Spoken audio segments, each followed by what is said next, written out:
okay with that.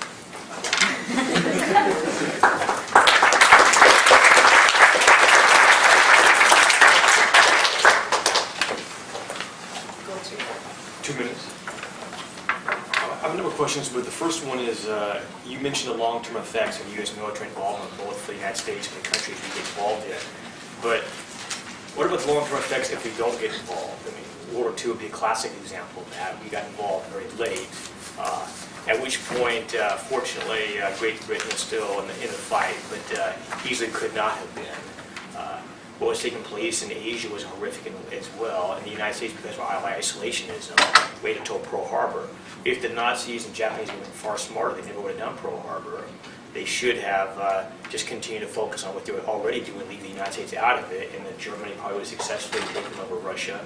Perhaps Great Britain would have fallen. And in the United States, we realized at that point we're fighting almost alone against the Axis powers. So to not get involved when the situation calls it seems to me to offer extraordinary perils as well.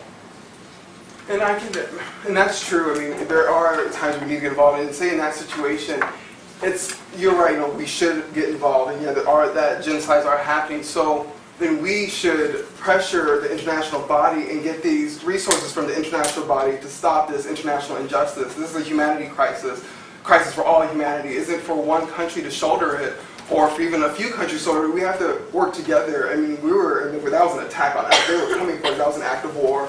And then that's how that happened. But, I mean, yeah, for interventions, I would want to see the whole international body be a part of that. And you mentioned that we should not go unilaterally, and I'd say on the whole, I like that principle, but there are times when, because of time factor, there may not be another option. The Korean War is a good example of that. The United States did go to the Security Council asking for a resolution to get involved, and fortunately, it did pass the Security Council, but only because Russia was staying that day. And the reason why Russia did that is because they wanted us to get involved and get bloody there. But if the Russians would have vetoed that, the U.S. could not legally, at least on the surface, have got involved in this case to protect South Korea. They would have had to have either to abandon South Korea to North Korea or to unilaterally decide we're going to stop ourselves, which on the surface may appear objectionable to the argument, but I'd argue that still be morally and practically the best option if the UN would have vetoed that motion to military intervene. Thank you. Others 5 minutes for the rebuttal. Oh, we have a question and answers. So does anybody have a question?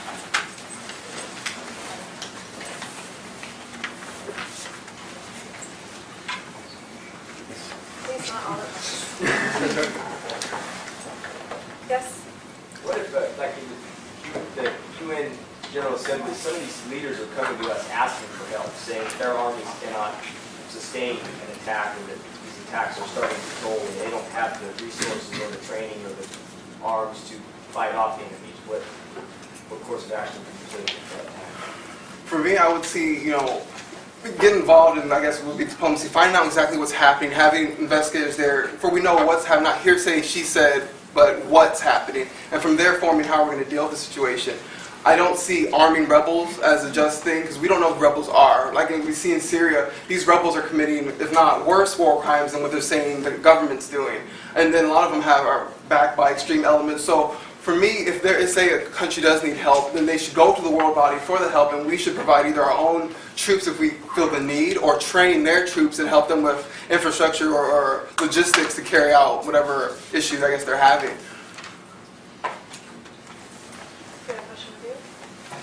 So, I don't really understand your position.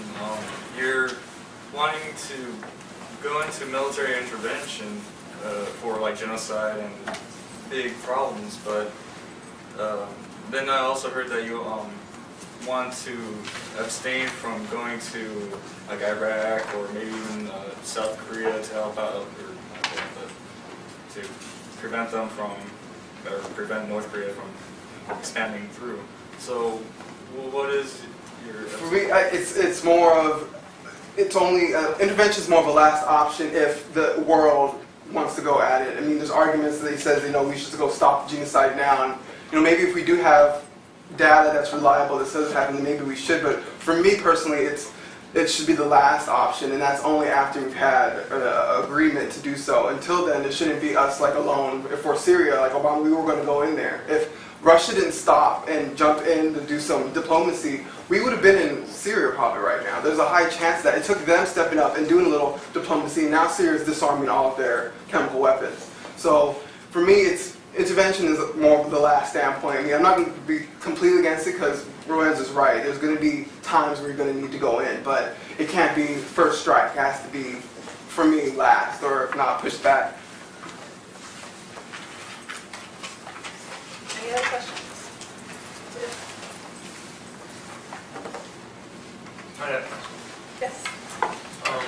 The beginning when you said like that there's innocent people that might die as a result of the U.S. intervention or military intervention, and that kind of seemed like it was morally incorrect for us to go in, but isn't it? And then you brought up the whole like the cost of it. Would it be morally incorrect to not go in? That's the kind of the tough question on where that line is. You know, when there's enough life that's taken that we do jump in, and others we don't.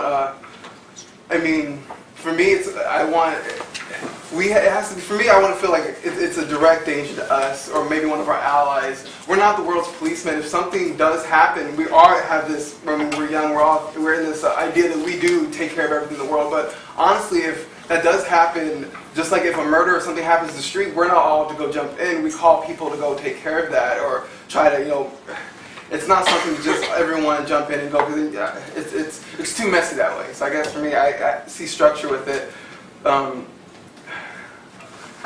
I guess, yeah, innocent lives, like, it's just hard because, you know, you can argue that, but like in Iraq now, innocent live casualties have way surpassed anything any terrorists have done to us. And that's now because of our action. It's just kind of a touchy, it's back and forth, I guess, on that one a little bit.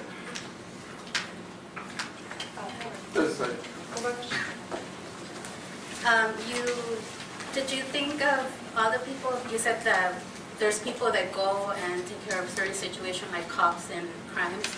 Did you think that our military is the one that's in charge of that and go and take care because they're the ones that are trained to do this? They signed up for this. You know, they're fighting for their country.